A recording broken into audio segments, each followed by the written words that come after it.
It's cute and girly. I mean, you can make it however you want. It's personalized, so it'll make your car look, I think it makes your car look a little bit better. Personalized, makes it feel a little bit more your style. So let's get to it. Okay.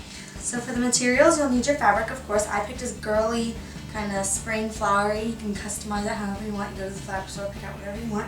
You'll need a 1/4 of a yard of that, and then you'll get some felt to make it a little bit more comfortable.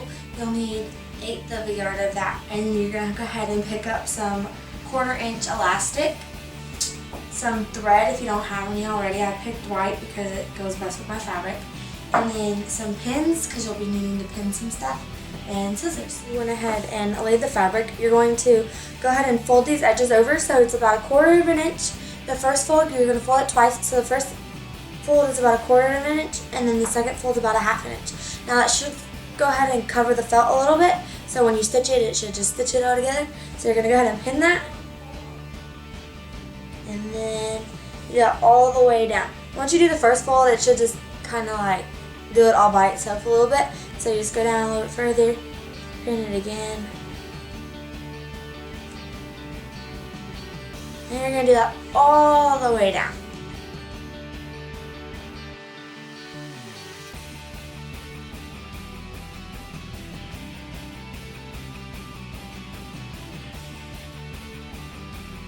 Alright, so now that we're done with the pinning, we're going to go ahead and move over to the sewing machine. You're going to sew down the sides, so let's get to it. So next we're going to go ahead and sew down the side of this. You're going to sew where you pin. You're going to sew down the side more toward the center of the fabric, so that way you'll have that little tube left over to stick your elastic through.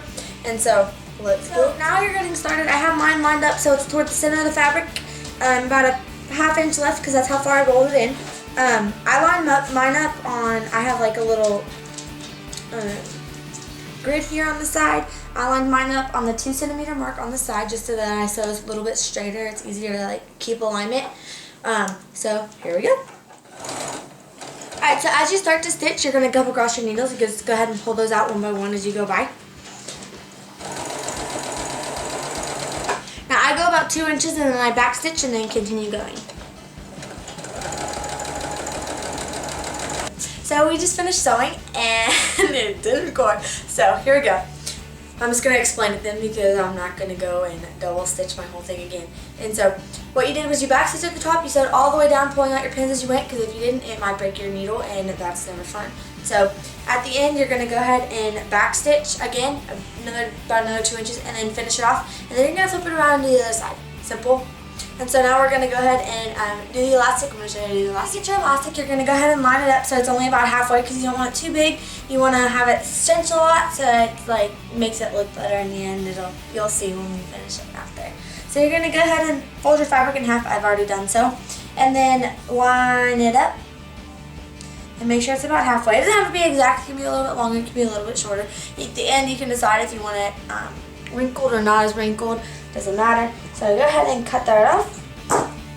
And that's about it for that step. Get your elastic ready to go through your little tunnel that you made. You're going to go ahead and get your safety pin. I fold the end in a little bit and then fold it over and put the safety pin through it. That way if it comes out on one side, you don't have to worry about it being stuck. And then, alright, so now that it's ready, you're going to go ahead and get your fabric. You have the little tube here, so you're going to feed it in there. And the best way to do this is if you scrunch it just like this. You can see that. You scrunch it just like that, and then you go ahead and pull this so it's straight again, and then you just do that over and over.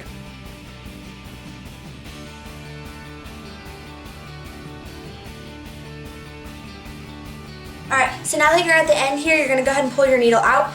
Take the safety pin off. Make sure you're holding on to the edge here because right here, if you can see it. You want to hold on to your elastic and make sure it doesn't go actually inside the fabric, because then you have to get like tweezers and try to stop it, and it's just that's not fun. And you're going to go ahead and do the same thing. You're going to go ahead and pin it in there.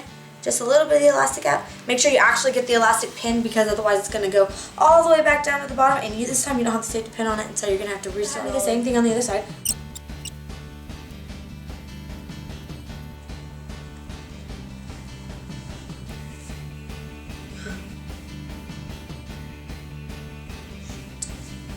See? That's exactly what I was talking about. I pulled it too fast and the elastic ended up all the way up here somewhere. So so I'm gonna have to restart over or try to go.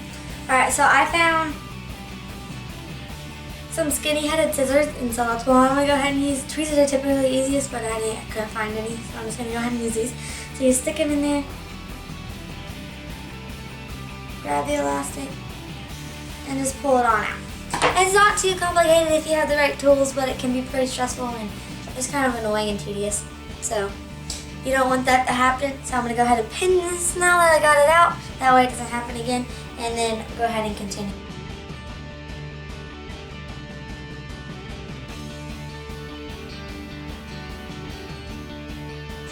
Alright, so next you're going to go ahead and sew the elastic down. I like to do that so that way I know for sure it's not going to move before I go and measure it. You don't have to, you can just leave the pins in and then go measure it and then come back in and just sew it all together at once. But I prefer to go ahead and sew the elastic, that way you know for sure that it's not going to go ahead and move on you. You're just going to go here. I leave the pin in for this only because I'm scared that if I let go it's not going to go ahead. So you just go over it real quick. I go back and forth a couple times with the back stitch. So I go back and forth about once and then take the needle out, that way I know the thread's already got it and I don't have to worry about the needle. So